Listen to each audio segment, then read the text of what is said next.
Salut survivors, welcome back to SolutOdka's channel in Medieval Dynasty guide series.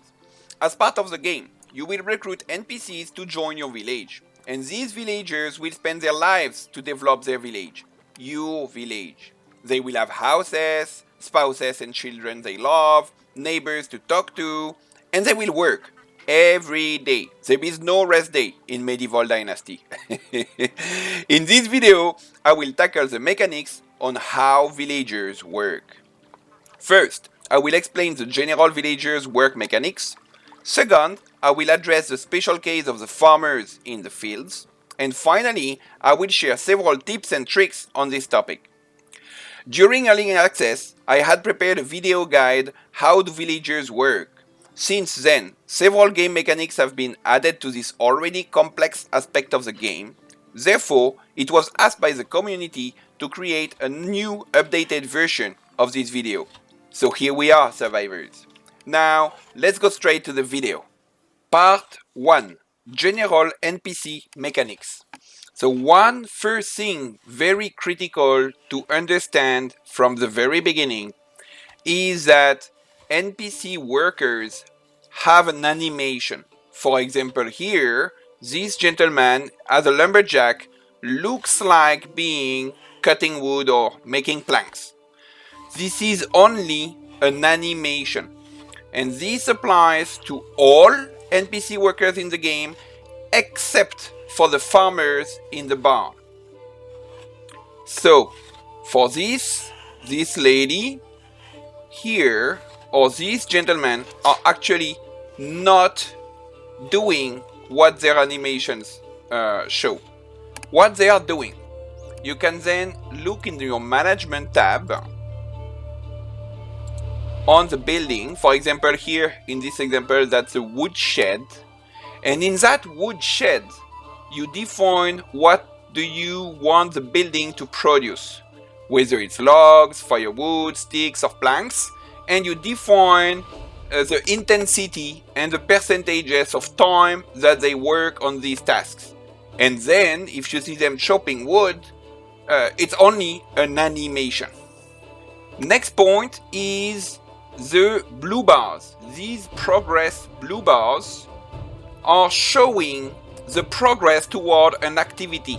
So here in that example, we can see here the progress to chopping a log, the progress to chopping or cutting a log into firewood here.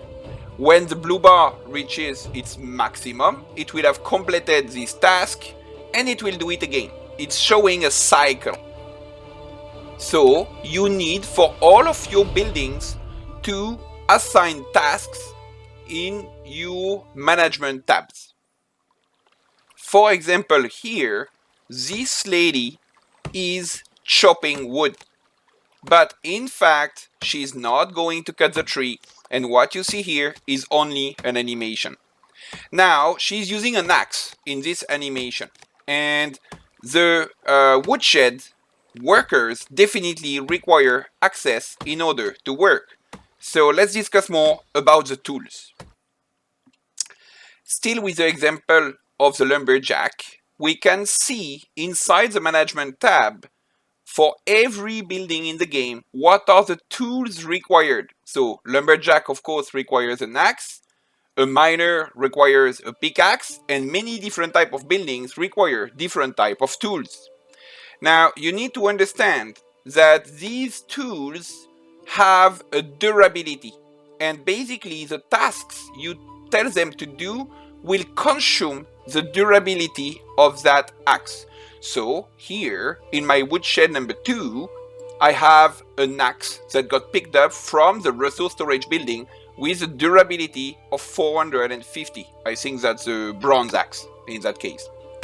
And then whenever this will reach the end of a blue bar here, it will consume 2 durability. Whenever it will produce 4 firewood at the end of the blue bar and starting a new cycle, it will consume 1 durability and 1 log, and so on and so forth. So to pick up sticks does not consume any durability from the tool in the building. So even if you have 2 workers in that building, they are not utilizing 2 axes in that example. Only one axe will be picked up to refill the durability value of the axe for that building. This applies to all of them. For example, if you go to look at the barn, that's the most tricky one, you have then 3 different tools required for the barn to operate. You need hoes, bags, and sickles or scythe to harvest cereals. Now, something important to mention is that if you use a hoe or any tool of a higher quality of material, say in iron or in bronze compared to stone or wood, you are not going to increase the output from that building. You will only increase the durability of the said tool. Another important parameter in your general NPC mechanics is the skill system. So different workers have different skills. There are a total of 6 skills in the game. When you press Alt and you look at a villager, you will know 6 skills from left to right here. Now, different buildings require different skills. So to know what is required, you need to look once again in the same management tab and look at the total skill. And it tells you here, for example, a lumberjack, it's a skill of extraction. In a mine, in an excavation shed, it's also extraction. In a barn, it's farming. In a herbalist hut, it's survival, same as a fishing hut. So all the different buildings have different skills requirements. Another important parameter to understand as a general NPC mechanic are the resource storage building versus the food storage building. All workers, or a vast majority of the workers, will pick up their raw materials from the resource storage building, except for the kitchen, where then they will use the food storage building for vegetables, for example. A general way to think it is basically that in the resource storage building, you have the raw materials. So as an example, empty buckets are being picked from, here are the buckets, from the resource storage building. While the buckets that are filled with water or that are filled with soured milk or with milk, then they will be in the food storage building. Here, you can see in this food storage building you have buckets of milk, buckets of soured milk, and buckets of water. But you don't have empty buckets. So all the tools, all the raw materials need to be placed in the resource storage building, and then food ingredients that are edible should be placed in the food storage building. So it means that oats, rye, wheat are considered as a raw material ingredient and should be in the resource storage building, but meat, fruits, vegetables will then be in the food storage building. Okay, so now we got a general introduction to the main NPC mechanics. Now we will discuss about the farmers. In a barn, you will be having two different categories of workers. In a barn, you will have barn workers and you will have farmers. The mechanism of the barn worker is the same as all the other NPC workers, such as the examples we took earlier with the lumberjack. So here in this building, I can assign the work for the barn workers. What is working differently from all other workers in the game are the farmers. Now these farmers have an animation, the same as the other, except that this animation is the actual work they really do. For example, here we can see one farmer harvesting the flax, one farmer placing fertilizer, and one farmer tilling the soil. You can have at a certain time in one farm, in one field, sorry, up to 4 farmers maximum. The 3 that we see here, and you could have a number 4 who would be already sitting. You cannot have more than 4 farmers at a time in a field. Now, on the span of a year, you will have periods where you need a lot of farmers and periods where you don't, such as winter, for example. So during winter, you should have your farmers to work as barn workers in your barn. And then during spring, summer, and autumn, you should increase your number of farmers to work your fields.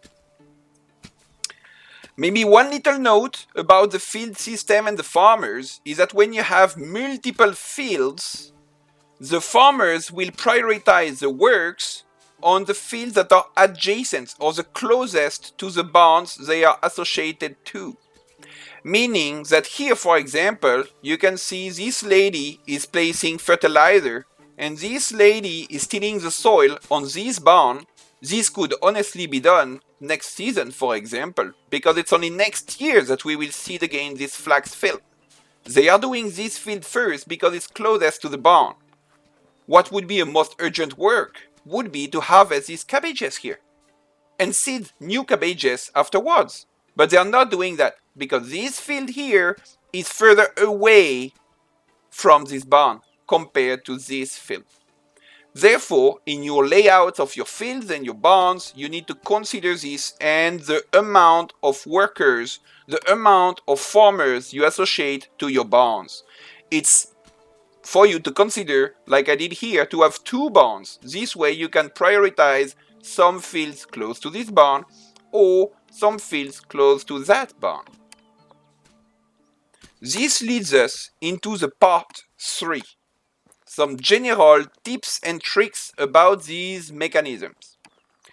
We have already discussed earlier that the tools utilized in a building are actually not influencing the productivity of a building, but only influencing the durability of the tools. Therefore, how fast or how slow a tool will be used up and then a new one will be required. So, how do you influence the output of a building or a production? This is based on the skill of your workers. The tool does not matter, but their skill matters. So if we were taking the example of the wood shed from earlier, there is a total extraction skill here of 8 because there are 2 workers, Olaf, with a skill of 5, and Samboha or Samboya with a skill of 3. So the total skill value for that building is 8. Now it's important to understand that the skill progression versus output is totally linear, meaning that a worker with a skill level of 6 will produce twice more than a worker with a skill level of 3. So having highly skilled workers will matter in order to increase the output.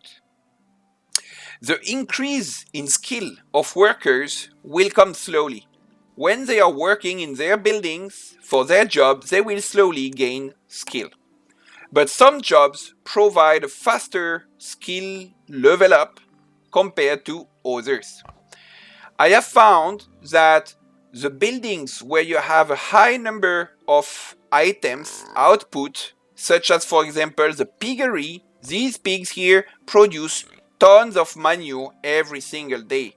Therefore, the animal breeders who work in the pigsties, they gain skill fast. On the opposite, the animal breeder working in the stables is not earning any single skill point.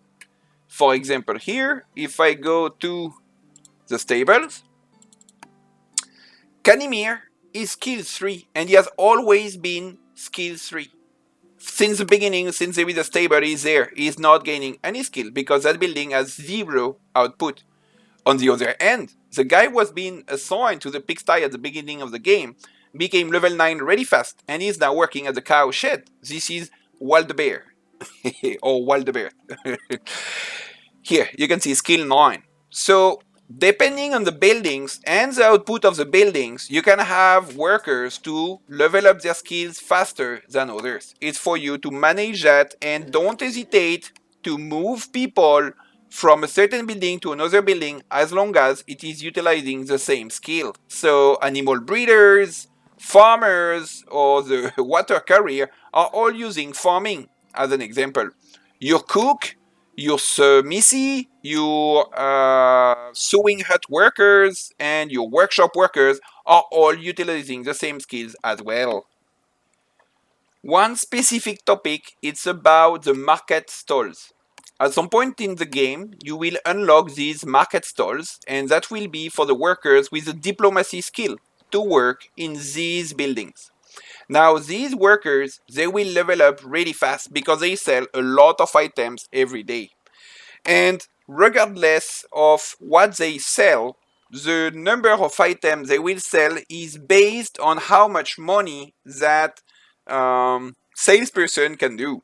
So here, for example, in my clothes stall, I have this skill 8, Xabo, and it is selling for a worth of, say, 900 worth total.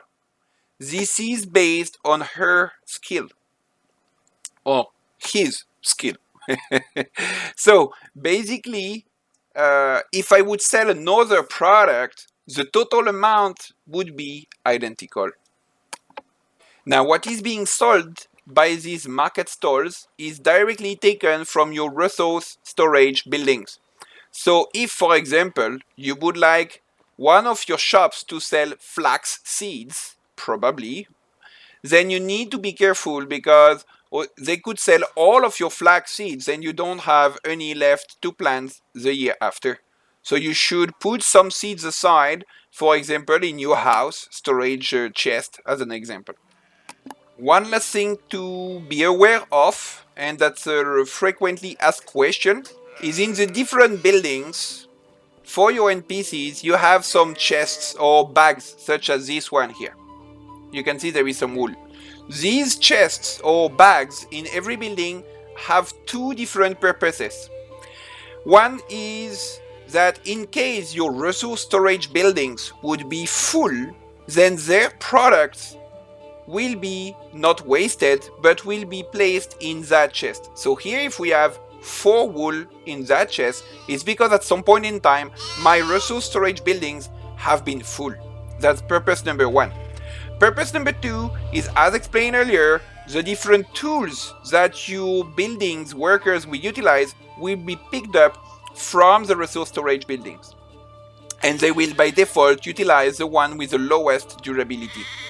Now, if you would like a villager in a building to force him or her to utilize a tool, you can then place that tool here, and then at the next time that the durability of the tool of that building will reach 0, instead of utilizing a tool from your resource storage building, then the workers will pick the tool that you have placed for him in that chest or that bag here.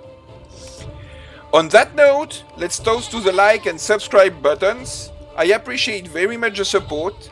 Thank you for watching and see you in my next videos. Cheers!